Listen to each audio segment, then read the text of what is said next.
¿Cómo están ustedes? Cada fin de semana nosotros hacemos un programa de conversación en Cita Regional. Para mí es un gusto dirigirlo y estar con las personas que hoy día llegarán a su casa.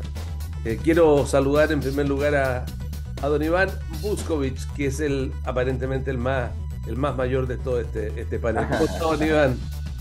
Hola, ¿cómo está? Tengo mi discusión sobre el punto, no creo ser el más mayor. No, yo no estoy en el panel, así que dígase al revés.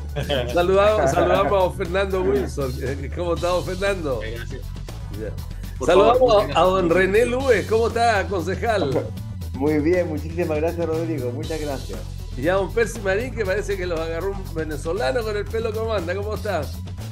No, estoy bien, bien. Gusto siempre estar en este panel. Claro. O lo llamaron de nuevo a servicio militar urgente para veteranos, con el pelo tan recorto, claro. Bueno, No. yo esta semana quiero conversar. Realmente, Iván, yo no sé si usted todavía sigue con adhesión al gobierno del presidente Boric, porque las mejores figuras, mejores evaluados son del sector de los mayores, de la concertación, de la desconcertación, pero el resto, frente a lo que está pasando, uno dice, bueno, ¿quién habla, quién dice, quién cuenta, quién responde con, bueno, con alguna cosa que la gente entienda? Porque todos los días llevamos un mes.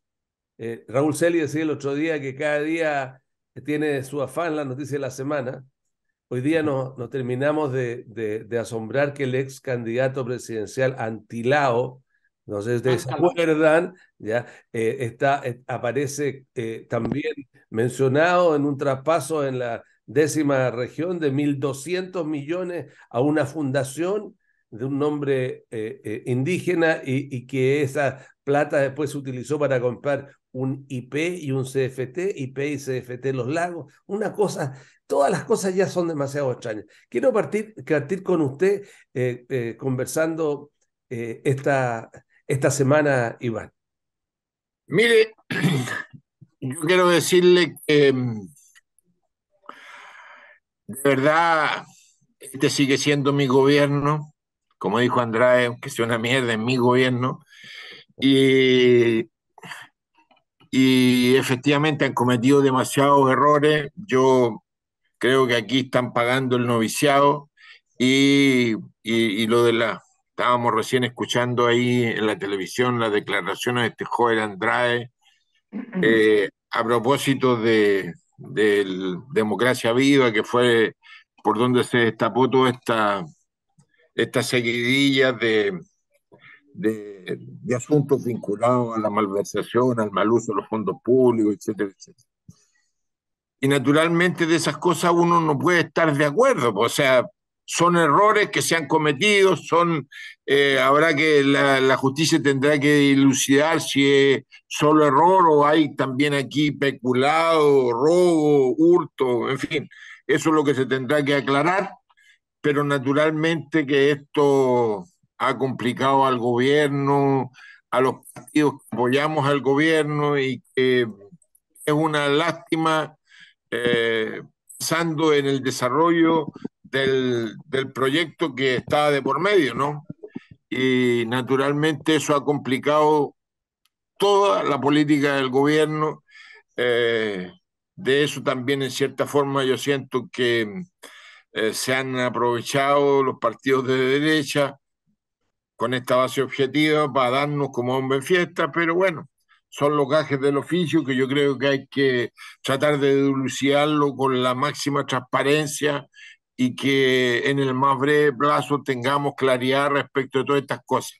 Aquí hay un solo punto que a mí me parece relevante, o sea, todo lo que está mal, y es que en el fondo dejamos a manos de terceros entregas de fondo que debiera ser el propio Estado quien manejara y que se responsabilizara efectivamente de eso, y que no hubieran estas libertades para asignar fondos y hacer estos proyectos sin que se tenga plena conciencia de lo mal que esto ha sido para el uso de los fondos públicos.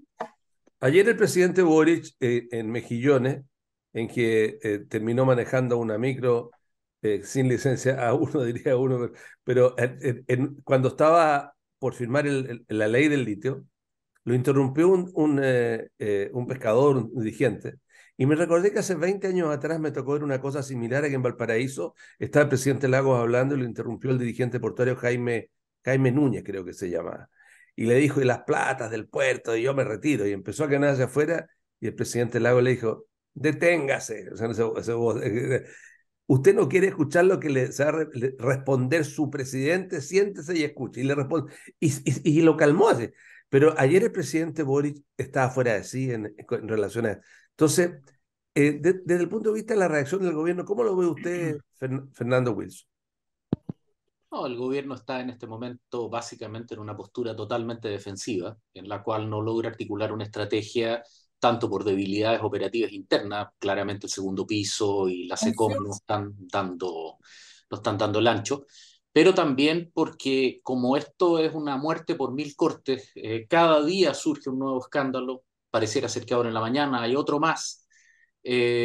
No hay forma de poder enfrentarlos o de tener una estrategia que dure o que sea capaz de persistir, por cuanto simplemente no se les comienzan a multiplicar los problemas, demostrando lo que en términos estrictos es la falta de experiencia. Es una administración que no tiene cuadros y los cuadros que tiene lamentablemente no tienen los conocimientos operativos del caso. Que el ministro de Justicia tenga que decir que los funcionarios tienen que hacer un curso demuestra, digamos, la falibilidad, más allá de lo correcto o incorrecto que sean esas expresiones, digamos, demuestra la falibilidad y fragilidad de este proceso. Eh, y mientras tanto, por supuesto, Chile continúa perdiendo, la situación económica continúa como está, y estamos dominados por un presente catastrófico que se extiende, lo que Bauman denominaba el sentido del presente continuo. Estamos dominados por una catástrofe que no termina de sucederse, un terremoto permanente, frente al que no es posible formar estrategias, negociar, y los actores comienzan a irritarse, comienzan a perder la calma y comenzamos a sembrar, digamos, un desastre. Yo soy, en este momento, estoy francamente preocupado respecto a el devenir del proceso y a la incapacidad del gobierno de contener esta dinámica y sobre todo de tomar decisiones que permitan cortar el nudo gordiano. De alguna manera el ministro Jackson se ha convertido en el símbolo de esto, pero yo creo que todos tenemos claro que incluso si lo deponen durante este fin de semana, el problema no va a terminar, es solamente el símbolo de una inoperancia y una suerte de pasmo en el que está atrapada la moneda que no logra salir, del que no logra salir. René, hoy día se conoció en la 10ª región que el ex candidato presidencial Antilao estaba metido en una fundación a la cual se les pasaron 1.200 millones para la compra después de ellos compraron usaron el dinero para comprar un IP y un CFT. Eh, pero aquí también entiendo yo que el gobernador de la región del Biobío estuvo vinculado a la democracia cristiana en su oportunidad, digamos. Entonces, quiero saber qué visión tiene usted.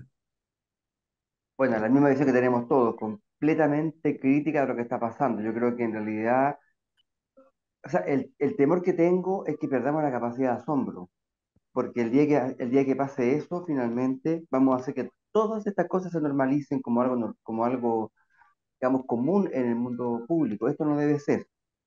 Esto realmente, cuando el presidente siempre hablaba, ustedes no sé si se recuerdan de habitar el cargo.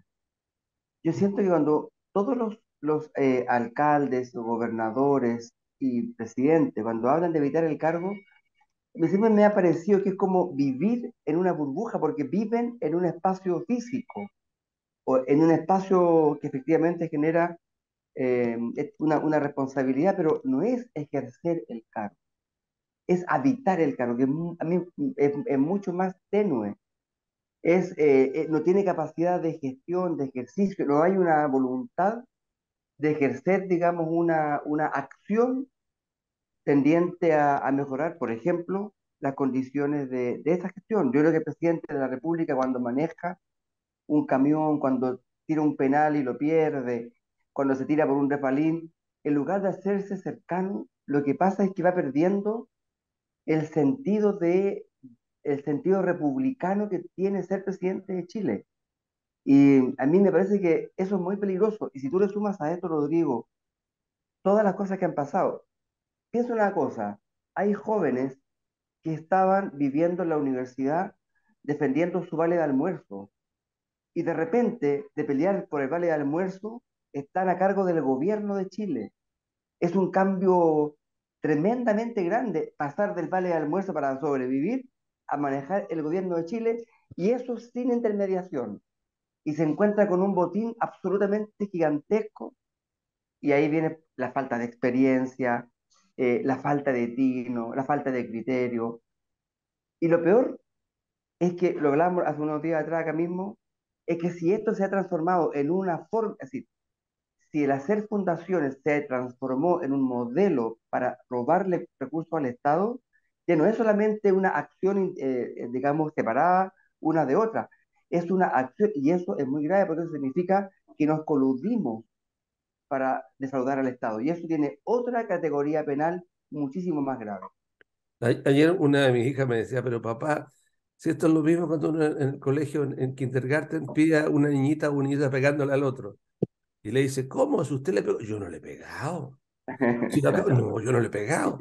Y después yo no le he pegado, yo no le he pegado, yo no le he pegado. Es que la respuesta, uno esperaría que las respuestas fueran distintas. Percy Marín. Efectivamente, y encuentro toda la razón a René en su apreciación. De hecho, cuando hablaban de esto de evitar el cargo, uno se imagina, dado los resultados, parecieran más que ocupa, en el sentido de la habitación del espacio, de la moneda del gobierno. Cruel pero real. Y esto, la Bueno, verdad es que cuando dice mi estimado amigo Iván que la derecha se ha hecho feliz con esto, la derecha está muda. Sí, ¿quién dijo precisamente de que esto era una mierda de gobierno, perdón la expresión? Fue una persona de la izquierda y no de la centro izquierda, estamos hablando del Partido Socialista. Entonces, y así tantos más que han criticado fuertemente a este gobierno, donde insisten que efectivamente es su gobierno, pero se sienten avergonzados de lo que está pasando en el gobierno. Y ahora, más allá de eso, llevamos poco más de un año y cada día vemos un escándalo que supera al anterior. A mí me preocupa que esa seguidilla de actos terminen en una cuestión más grave. Y yo lo quería traer a colación a propósito de todos estos temas de las fundaciones. Eh, Ustedes saben de que la Dirección de Presupuesto, que es el órgano que fuera de presentar la ley de presupuesto, también interpreta muchas veces las normas de la ley de presupuesto, incluso dicta decretos o reglamentos de interpretación de la misma ley. En esta oportunidad apenas llega el gobierno de Boric y yo creo que ahí esto no se ha investigado y yo se lo planteé a una parlamentaria muy cercana a mí, obviamente. Y la directora de presupuesto, que además es RD, el primer acto que ella celebra es un cambio que es muy drástico respecto a las fundaciones y las asignaciones. Los gobiernos regionales, cuando irrogan gastos, ¿no es cierto? Es a través de transferencia, en fin, hay varios instrumentos, pero no todos generan el gasto inmediatamente. En el caso de las fundaciones, se les quitó un elemento que era fundamental: antigüedad 2 años. Ya no está el requisito de la antigüedad de 2 años, se eliminó. Se eliminaron una serie de factores súper importantes también, como por ejemplo el que resguardaba la seguridad laboral, por ejemplo, de que tuvieran una impecable conducta respecto a los trabajadores, cada una de las instituciones y fundaciones, también se eliminó. Y aparte de eso, se generó esta posibilidad de que el Estado pueda irrogar gasto inmediato al momento de la transferencia de la fundación. ¿No te parece curioso, Rodrigo, y los panelistas que hoy día me acompañan, que a Ok. propósito de esto empiece todo el caos en las fundaciones? Iván, a propósito de la frase que usted dijo al principio, yo me recuerdo haberlo visto el 4 de septiembre del 70 en la última marcha que hubo, del 73, la última conmemoración de la elección de Allende. haber visto una persona, salió en los diarios en manifestación con un lechero que decía lo que usted dijo. Pero, ¿qué opina usted en relación a esta última parte? ¿Qué es lo que se debería hacer? Habría que decir a los parlamentarios, oiga, en esta ley de pasaporte, de presupuesto, eliminen las transferencias directas. ¿Cómo se puede solucionar esto? Porque esto parece una bola que va avanzando, avanzando y puede caer encima de toda la democracia. Está en silencio. Disculpa. Yo efectivamente creo que ese es el riesgo, que el desapego con la democracia, producto de estas situaciones, nos lleve a cuestiones de fuerza que superen lo que estamos tratando de conversar aquí. Y en esa perspectiva creo que lo que corresponde ahora es que efectivamente, como decía Percy, se restituyan todos aquellos controles que se habían levantado tal vez con buena intención, que era que rápidamente llegara la plata a los campamentos. Sí, finalmente es ponerle dificultades a ese acceso y que efectivamente se cumplan ciertas condiciones, porque el Estado no tiene esa capacidad hoy día de poder llegar él a brindar esto, porque además quien debiera hacerlo, si no, son los municipios, que son los que atienden, los que le llevan el agua a los campamentos, son los que lo resuelven los problemas de la conexión para la basura, etcétera, etcétera. Perdón, Iván, pero para eso existían fundaciones que lo estaban haciendo bien, pues Fundación Techo para Chile, una Pero, fundaciones que funcionaban pero pero tú estupendo. sabes que todo eso es insuficiente, René, los campamentos más grandes están en Sí, Viña, sí, como espacio. sí. Y sabe que ahí las necesidades sí, a pesar de todo el trabajo, siendo que son las emblemáticas, Camiroaga, Busto, en fin, se siguen faltando muchas cosas y de alguna manera había que buscarle alguna solución y yo me imagino que, quiero pensar bien, que lo hicieron en esa perspectiva. Si al contrario se prueba que esto se hizo exclusivamente pensando en la maluquería, obviamente que estamos fuera de toda norma y yo creo que no es el ideal que nadie persigue al meterse en la política, si eso fuera de esa manera. Por tanto, aquí lo que hay que hacer es restituir todas esas exigencias que habían para que las fundaciones puedan seguir haciendo su trabajo y habrá que poner otros controles y usar de alguna manera también los municipios con controles para poder resolver en el menor plazo las necesidades que tiene la gente que vive en los campamentos. Eso es. Fernando, lo que llama la atención es que, claro, dicen echa la ley, echa la maula, pero ¿cómo simultáneamente en 10 regiones, en 8 regiones, empieza a aparecer lo mismo, digamos? ¿Cómo supieron, cómo la gente estaba tan pilla la bala? Porque suena, como diría, sospechosa la cuestión.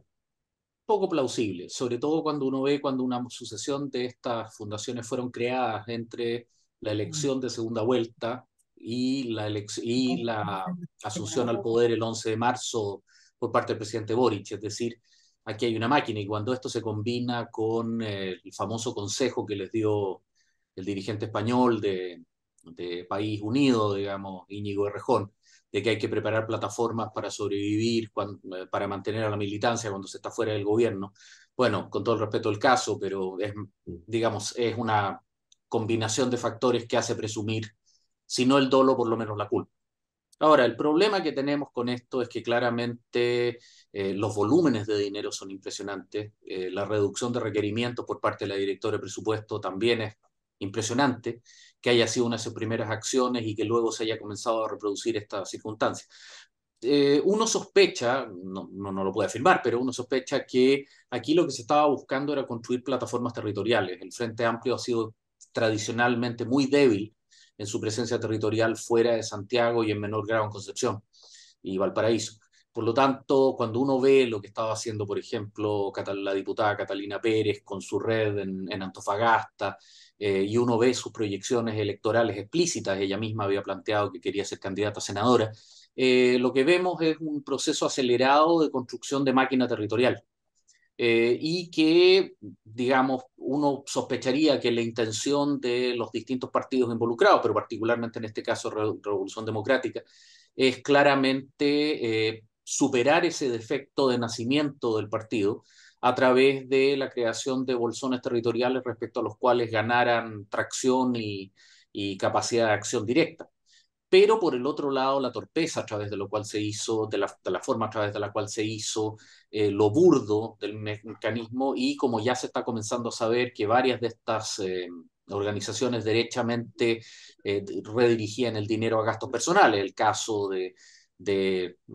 digamos, Lencería Gate en Concepción, digamos, o el caso de esta Fundación Kimun que usted mencionaba, vinculada al señor Ancalao en la región de los lagos, etcétera, ya nos muestra que de construir máquina territorial se pasó directamente al beneficio personal.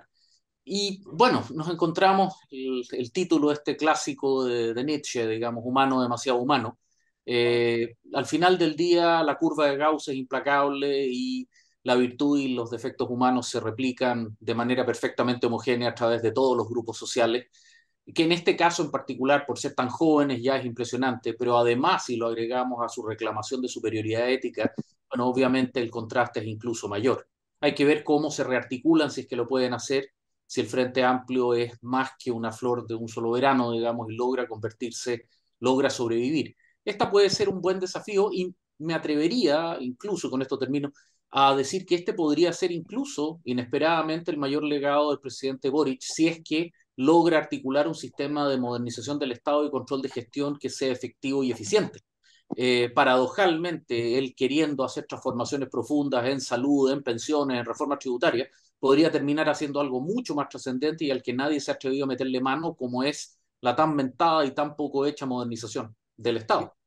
René, lo que también llama la atención es que esta estructura de los partidos de gobierno son muy pequeñas.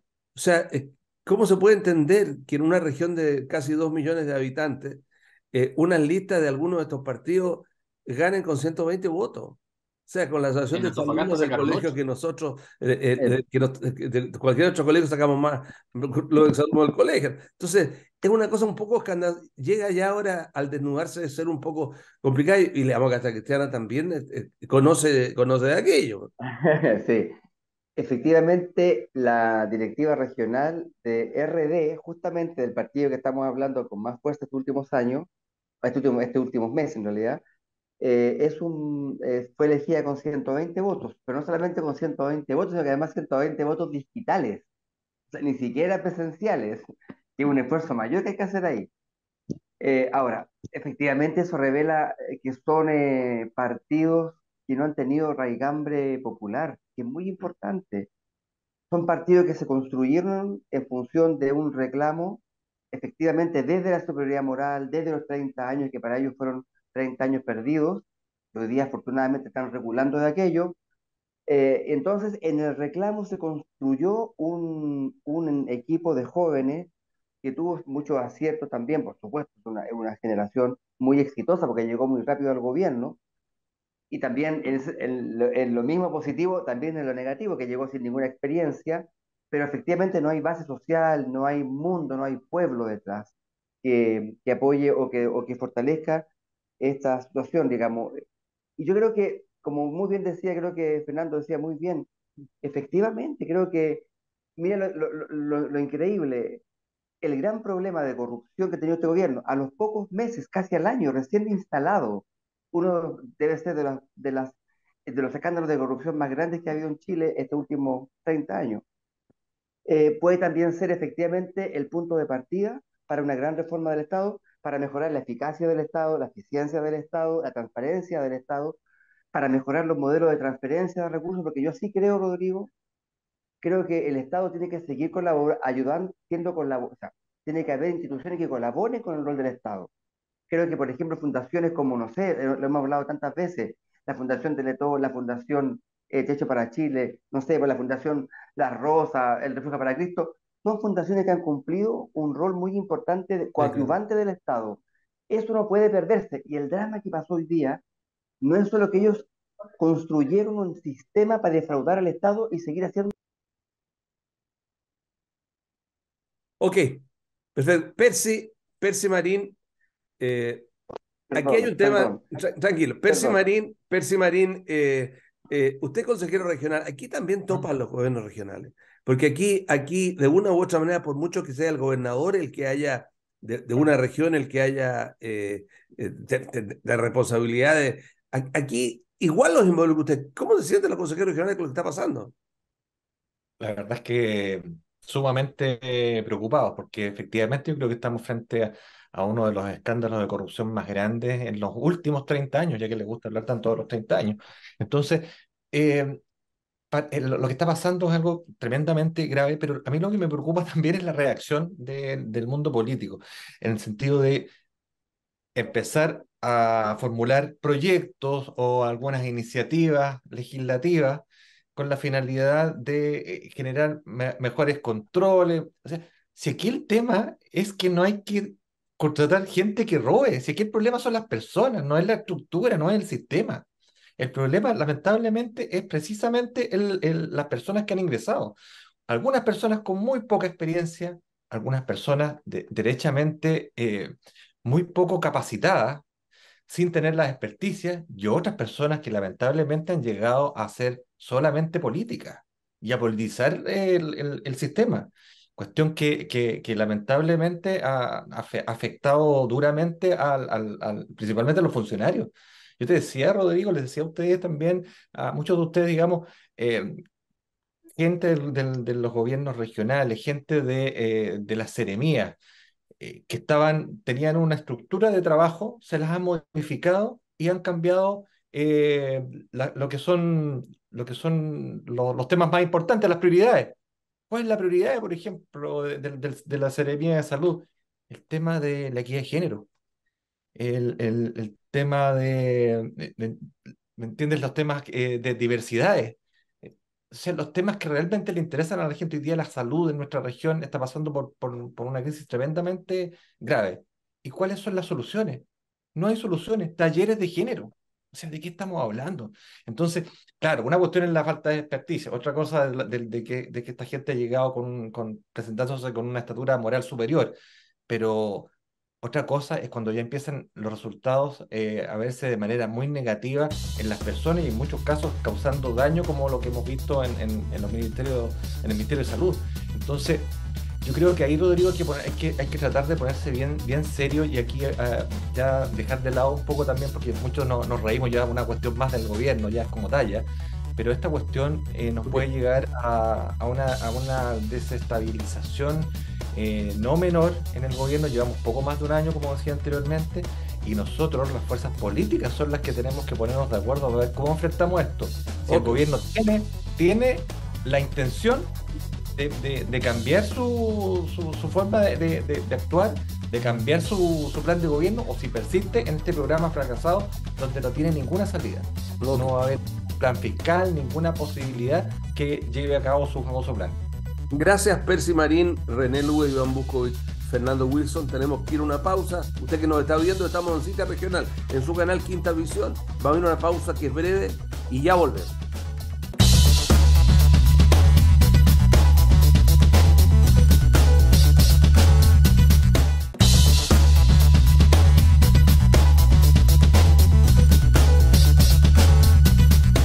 Continuamos en la segunda parte de este Cita Regional. Usted está en Quinta Visión, su canal regional, su canal local, con Iván Buscovich, ex concejal, hijo del que fuera alcalde de Valparaíso hace 50 años, ex comunista, con Fernando Wilson, profesor de la Facultad de Humanidades o Artes Liberales de la Universidad Adolfo Ibáñez, don René Lugo, ex secretario del CORE, hoy concejal de Viña del Mar, y don Percy Marín, el sempiterno CORE, marido de la diputada Camila Flores.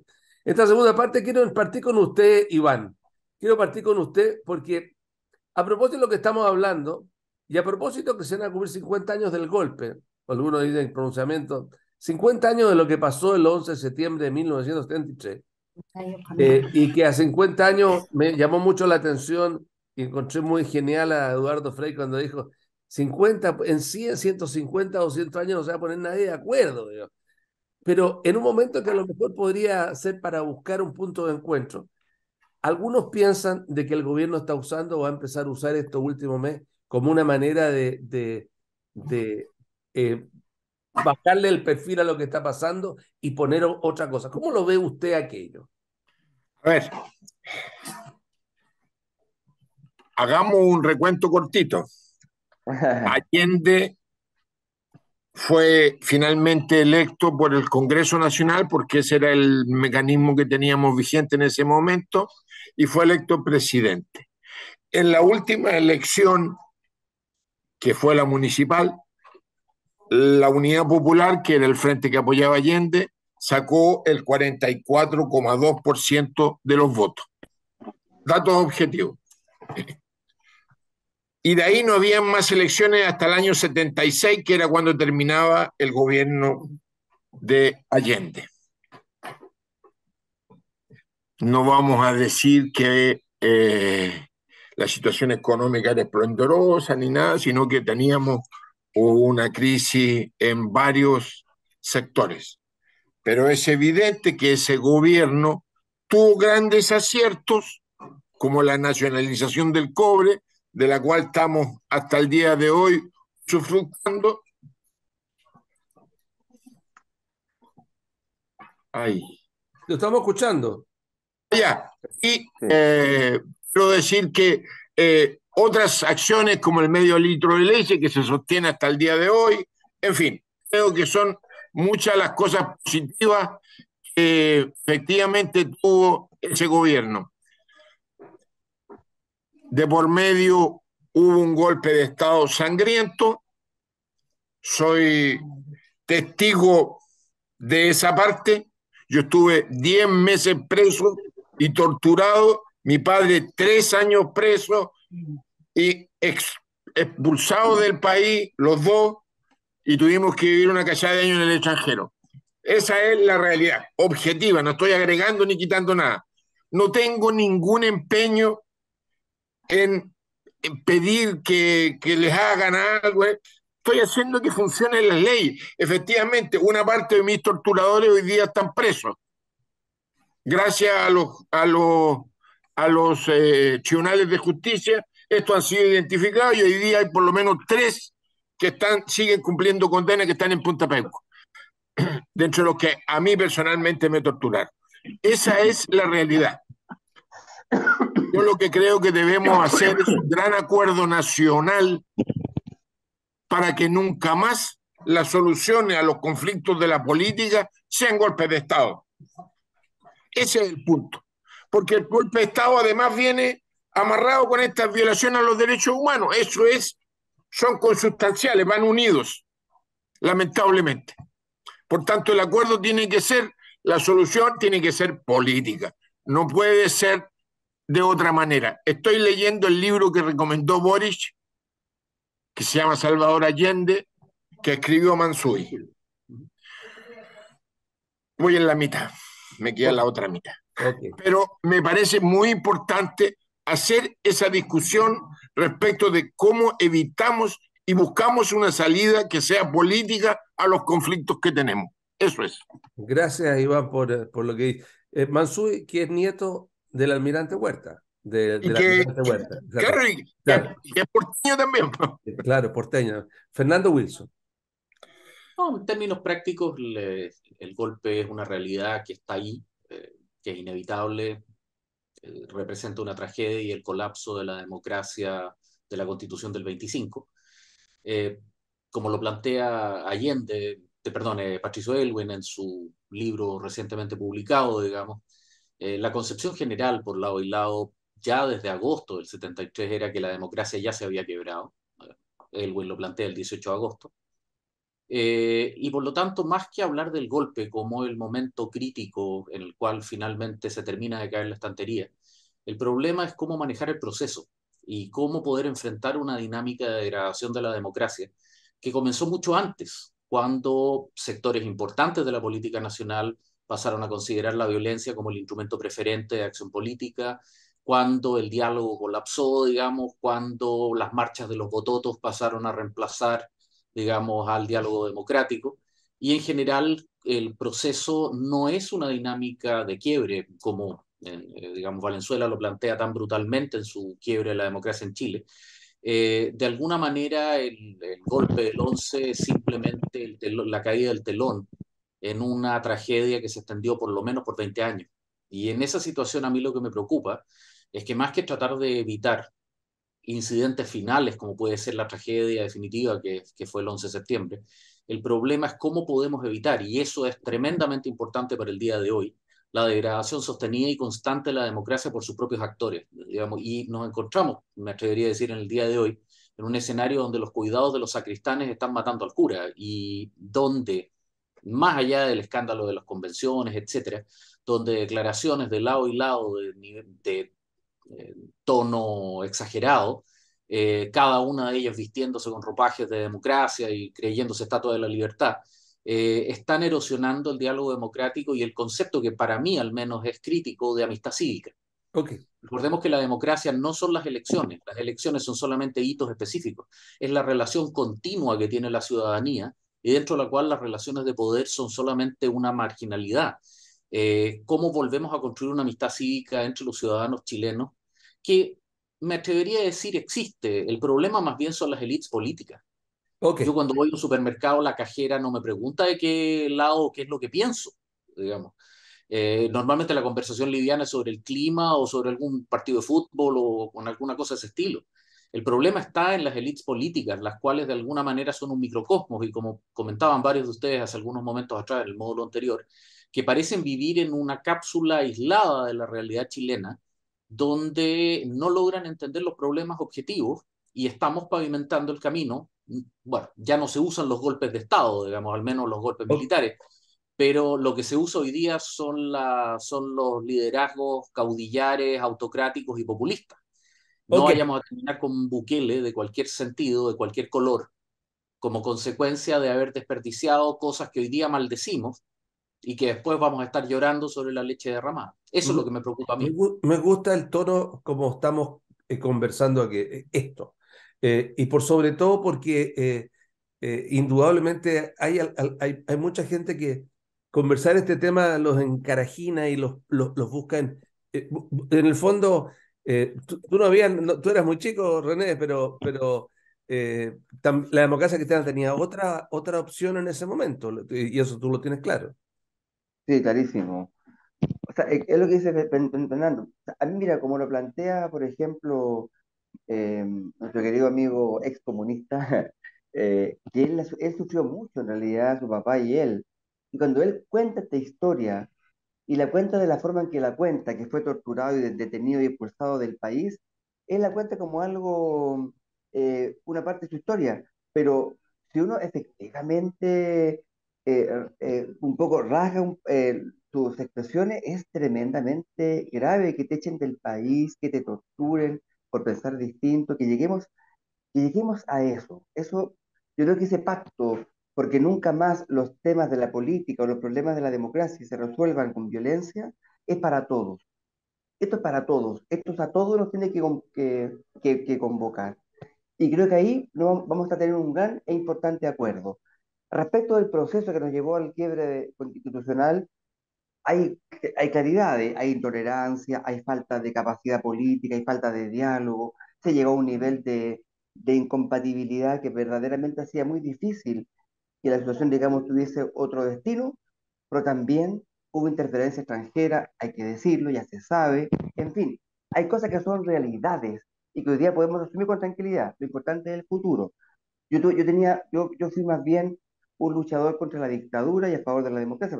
Esa fue mi época que me tocó vivir como estudiante. Estuve preso también en la cárcel pública en varias oportunidades. Fui el dirigente estudiantil más perseguido en la dictadura, pero no tengo rencores, no tengo... La sensación que tengo es de que me tocó vivir eso y hoy día me toca vivir en un país donde tenemos que construir juntos un futuro que hoy día se ve amagado. Tenemos un futuro amagado y como lo comentábamos en off, por ejemplo, el expresidente Eduardo Frei planteó una serie de temas relevantes del futuro de Chile, que no tienen que ver estrictamente con lo que pasó en dictadura hace 50 años y durante todo el periodo de la dictadura. Tiene que ver cómo seguimos fortaleciendo un país que tuvo un desarrollo muy importante y que hoy está estancado y que necesitamos eh, mirar ahora, a mi juicio, con toda la experiencia del pasado, entendiendo que no vamos a ponernos de acuerdo en lo que pasó con la dictadura, a sabiendas de que la dictadura nunca más puede haber en Chile. Yo creo que lo importante ahora es saber cómo enfrentamos el futuro en un periodo donde además tenemos una clase política, a mi juicio, de las peores que he conocido estas últimas décadas. Gracias, René. Percy Marín, Sí, yo la verdad creo que esta discusión yo coincido plenamente y lamento de que las palabras del expresidente Frei sean noticia cuando debería ser el sentido común de todos los chilenos y principalmente los políticos. Porque nosotros ya en tiempo de que éramos muy jóvenes, ya nos sacamos los ojos en un minuto peleando por los que estábamos a favor del gobierno militar y quienes estaban en contra. El caso, por ejemplo, mi amistad con René Luez. Tenemos diferencias respecto a ese tema, pero somos grandes amigos. Yo lo considero un amigo. Y yo jamás pensaría algo malo en contra de René. No, yo sé que de René en contra mía tampoco. Por lo tanto, yo creo que esa parte la superamos, la gran mayoría de los chilenos. Persistir en eso, lamentablemente, creo lo único que busca Rodrigo es buscar una salida, una coyuntura que hoy día se está viviendo convenientemente, porque lamentablemente a algunos sectores de la política les conviene polarizar el debate, les conviene polarizar el país, tenerlo en tensión permanente, porque finalmente su efectividad radica en el caos. El Partido Comunista es donde es eficaz cuando hay caos. La izquierda más radical en cuando hay caos, donde más prolifera, es el caldo de cultivo que ellos necesitan.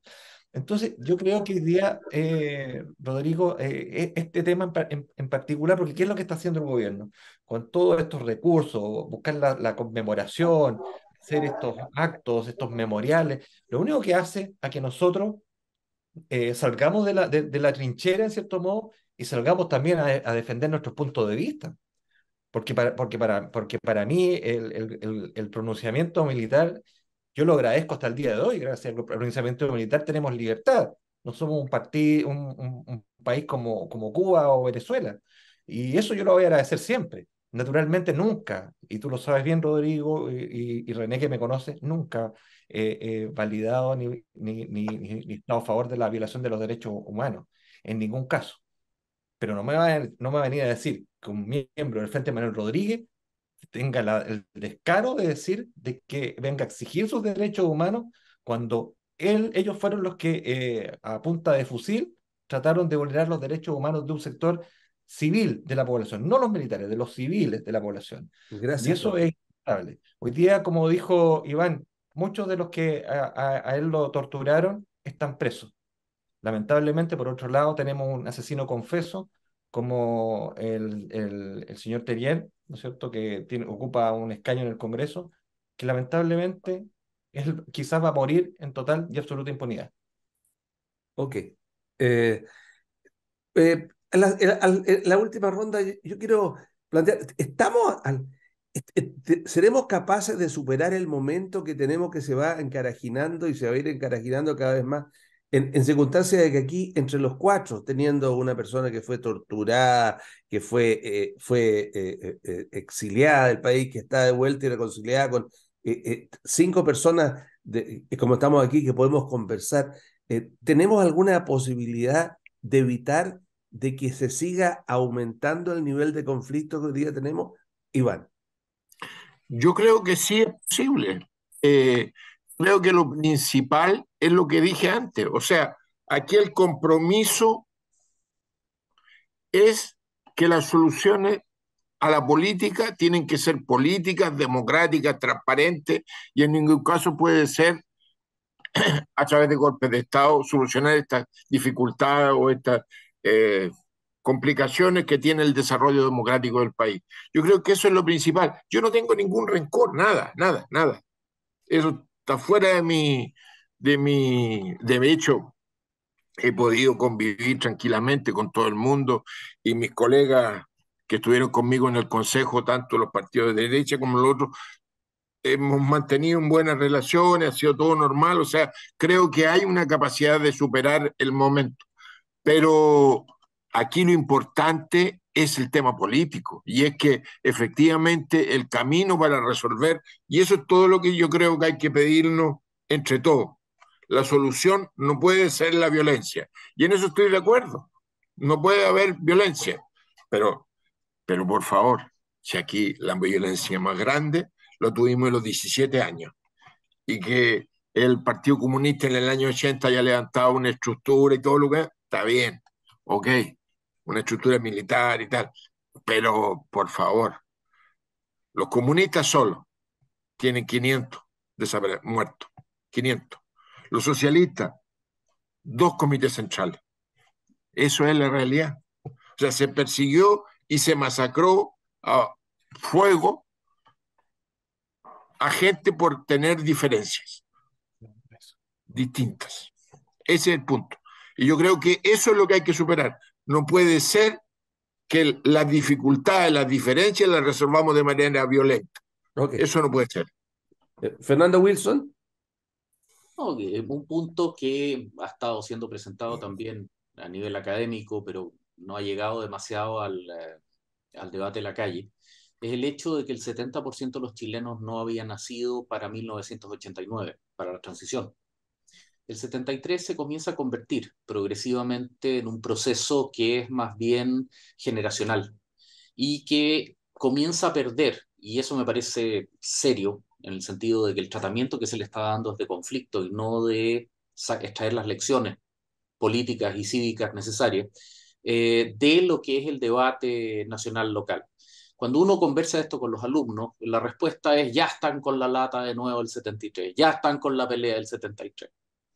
Y mucho me temo, por eso decía lo de que los cuidados del sacristán están matando al cura, nos encontramos en un escenario en el cual los protagonistas, la generación de, digamos, los 17 años y posteriormente la transición, hemos quedado de alguna manera con nuestras posiciones. En la mayor parte de los que fuimos protagonistas de, al menos de la transición, hemos hecho nuestras paces, pero los grupos radicales que quedan de lado y lado se niegan a aceptar eso y nos tienen rehenes de alguna forma. El 11 de septiembre está a 5 semanas de distancia. ¿Qué viene después de eso? Va a ser el cincuentenario. eh, para el próximo hito relevante, los 60 años, los 65, 70, ya no va a quedar probablemente mucha gente protagonista. Y corremos el riesgo de que lo que fue el sufrimiento de Chile, transversal de un extremo al otro, se pierda y quede simplemente como una pregunta de prueba de admisión universitaria o de libro de historia, no habiendo podido sacar las lecciones sociales y las lecciones de aprendizaje cívico del caso. Eh, Hágase lo que se haga, ya perdimos la ocasión. Este año 2023, donde se pudo haber hecho algo, al final del día esto fue una querella entre las izquierdas en el gobierno. La salida de Patricio Fernández de alguna manera quizás va a terminar siendo el hecho más trascendente de esto. Alguna izquierda más intolerante que otra se siente propietaria de esto, mientras el resto de Chile mira. Eh, Esto va a pasar y como todos los años ocurre, el 11 muy polarizado, viene el 18, empanadas, vinotito y se olvida todo, digamos. Y vamos a haber perdido el cincuentenario de donde podríamos haber sacado muchas lecciones, simplemente en el mar de Ok. lo mismo que decía hace un minuto atrás, este presentismo continuo. Estamos dominados por el escándalo del día y no tenemos el horizonte, las miras para poder analizarlo con un poco de mayor horizonte. Y ahí nos encontramos. Esa para mí es la tragedia de estos 50 años. Okay. René Lue. Y Está mira, apagado. Está ahí ahí. sí, ¿no? A mí Ahí. me parece que efectivamente hay dos posibilidades de enfrentar este día 11 de septiembre, los 50 años del golpe de Estado. O tú lo enfrentas, como planteaba muy bien Iván, para dentro de las diferencias que hemos tenido, dentro de las diferencias que hemos tenido, que son muchas y que vamos a seguir teniendo, tú construyes hacia adelante o te quedas solo en lo que nos divide, que efectivamente es la tragedia de la dictadura. La tragedia de la dictadura nos va a dividir siempre, porque para los que vivimos esta tragedia, sin ninguna duda que el tema de los derechos humanos va a seguir siendo lo más relevante que nos pasó y que le pasó a este país. Pero, pero es una mirada restrictiva. Es lo que le pasó cuando ahora le exige la salida de que estaba a cargo, ¿cómo se llama este que estaba a cargo de la Fernández. Patricio Patricio Fernández. Fernández? Cuando se exige la renuncia de Fernández, lo que se Sí. está haciendo ahí es que se derrota una manera positiva de ver estos Exactamente. 50 años. Yo Una creo que señal. es una derrota a mi juicio muy negativa para el país. El país pierde con esto. Yo prefiero una mirada que salvada la diferencia, por ejemplo, entre Iván, que fue un torturado, exiliado y preso, con por ejemplo, Percy Marín que está al lado, que Percy Marín celebró y agradece el golpe de Estado, pero entiende que los derechos humanos son inalienables. Ese acuerdo yo lo encuentro muy potente y creo que es la señal que deberíamos dar el 11 de septiembre y no la señal contraria de profundizar una división y el país no aguanta más, a mi juicio. Ok. Percy Marín, Sí, totalmente de acuerdo con René. O sea, yo creo que esta fecha es una fecha para reflexionar. O sea, tampoco para celebrar, porque claramente hay personas, o sea, unos celebrando y otros sufriendo, recordando un dolor, ¿no es cierto? Yo creo que es para reflexionar y yo diría, sin mucha bulla. Sí, antes esto se cambió de celebración a conmemoración. Se hacían actos en iglesias, en capillas, en fin, no cosas como muy rimbombantes, por decirlo de alguna manera. Yo creo que hoy día, yo creo que en este panel se expresa claramente lo que la inmensa mayoría de los chilenos quiere, lo que expresa. O sea, llegar a acuerdos. Ninguno va a ceder en lo que cree, en su fuero interno nunca. Pero lo importante es poder mirar, tener una mirada de futuro y empezar a construir hacia el futuro. Eso es lo que yo creo, Rodrigo, que lamentablemente falta en el gobierno. Sí, es ahí donde está el problema. No está en el resto de la población o del mundo político que ya superó, como dije anteriormente, esta etapa. Me ok. encantaría que el presidente Boris pudiera escuchar más a personas como Iván que pasaron, a diferencia del señor Boris, pasó por una situación gravísima de violación de derechos humanos y tiene una mirada muy distinta a la que él tiene. Muchas gracias, Percy Marín, Fernando Wilson, René Lugo y Iván Buch. Me congratulo de haber tocado el tema y que ustedes hayan respondido de esta. Me agrada mirar que el país pueda tener esta forma de mirar el futuro. De su minuto final, Iván Buscovich. Bien,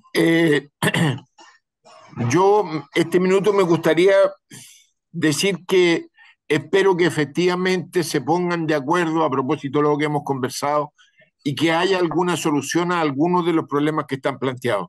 Tenemos problemas en salud, tenemos en pensiones, hay que redistribuir la carga y yo creo que de alguna manera tiene que haber algún compromiso. Entiendo que se está tratando de sacar un pacto fiscal que tiene como objetivo efectivamente de alguna manera financiar más policía, hacer más retenes, etcétera, una serie de... Y yo espero que efectivamente concurra todo el mundo a este esfuerzo de mejorar la situación del país. Gracias, Iván. Fernando, No, compartir la esperanza en que ojalá logremos recuperar la amistad cívica, logremos comenzar a construir en lugar de estar peleando, digamos, y básicamente serruchando la rama en la que estamos sentados todos, digamos, continuar erosionando la República. Pero para eso se necesita buena voluntad de todas las partes. Y ahí es donde me encuentro con el problema. ¿Cómo podemos hablar de un pacto fiscal como giro retórico, que se busque imponer a la otra parte? Quizás en esa ironía radica el problema central, digamos. Un pacto por principio es un acuerdo entre todos. No es algo, no es un contrato por adhesión, no es algo a lo cual uno se suma. De la misma forma que el presidente desde Europa emplazaba a la oposición a firmar una carta. Por favor, esas cosas se conversan. gracias. Ahora, no sé si será tema de oficio o tema de voluntad, pero quizás ahí está la ironía. Eso. Okay. René Lugo. Oye, Rodrigo, me encantó este programa, realmente cómo lo llevaste, cómo lo condujiste, porque además fue muy como que cada cual sacó lo que tiene más profundamente guardado y me encantó las conclusiones que hemos compartido. Así que te felicito por este programa. Lo segundo, estoy muy contento porque en la última encuesta CEP, estoy contento y preocupado. Contento porque en la última encuesta CEP, otra vez Carabineros recuperó ya completamente la confianza popular, es muy importante para el país. Muy contento porque también las fuerzas policiales, todas en conjunto lo hicieron. Preocupado por más de un 30% de los jóvenes no tiene afecto, mucho afecto por la democracia, es preocupante eso para el futuro. Y por último, respecto al pacto fiscal, desde que vamos a tocar otra vez, ojalá que nos sentemos todos. Me gusta la palabra pacto fiscal porque significa, cuando hay un pacto es porque hay un pacto entre todos. Ok. Ojalá que efectivamente concluya bien eso. Percy Marín, Y, bueno, respecto al pacto fiscal, no va a haber pacto fiscal si el gobierno no demuestra, da muestras fehacientes de que son capaces, en definitiva, como gobierno, de gastarse bien los recursos. Mientras no tengamos certeza de que están empezando a hacer bien las cosas, nosotros no, como Renovación Nacional, no vamos a abrir la puerta a un pacto fiscal. Porque esto, ¿qué significa? Significa, en definitiva, meterle la mano al bolsillo de cada uno de los contribuyentes, porque esa plata no sale, no crece en los árboles. Esa plata sale de cada bolsillo de los contribuyentes que se la van a sacar. Hoy día estaba leyendo algunos elementos de esta propuesta. Incluso hay un impuesto para las compras online, un nuevo impuesto, o sea, más impuestos. Hoy día la gente no quiere, no necesita más impuestos. Hoy día necesitamos crecer más el país para vencer. Lamentablemente la situación económica que estamos pasando requiere crecer más. Esa es la parte más importante. muchas gracias a ti, Iván Bujoy, por tu franqueza, Percy, Fernando y René Luber. Y a usted que nos está mirando, siempre que me toca una conversación sobre este punto, quedo con un sabor amargo. Hoy día no. Yo creo que el tema de estar reconciliado y buscar puntos de encuentro es lo mejor que le puede pasar a este país, porque no podemos seguir. Y me encantó lo que dijo Eduardo Frei. Que estén ustedes muy bien. Chao, chao.